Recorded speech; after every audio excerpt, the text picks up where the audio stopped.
ఒక చిన్న కొండల మధ్యలో ఉన్న గ్రామం పేరు బేత్లెహేంపల్లె. ఆ గ్రామంలో ఇళ్ళు అన్నీ చిన్నవైనా హృదయాలు మాత్రం చాలా పెద్దవి. క్రిస్మస్ సమయం రాగానే ఆ గ్రామం మొత్తం వెలుగులతో ఆనందంతో నిండిపోతుంది. గ్రామంలోని ప్రతి ఇంటి ముందు నక్షత్రం వేలాడుతుండేది. పిల్లలు జింగిల్ బెల్స్ పాటలు పాడుతూ వీధులలో తిరుగుతుండేవారు. పెద్దలు చర్చ్లో ప్రార్థనలకు సిద్ధమవుతూ పేదలకు ఆహారం బట్టలు పంచేందుకు ఏర్పాట్లు చేసేవారు.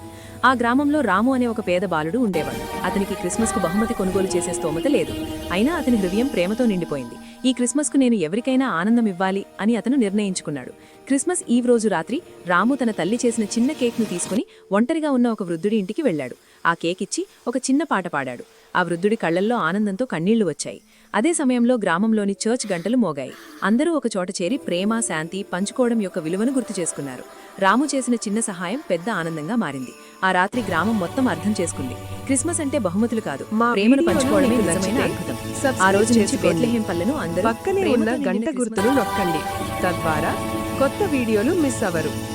వీడియోలను లైక్ మరియు షేర్ చేయండి.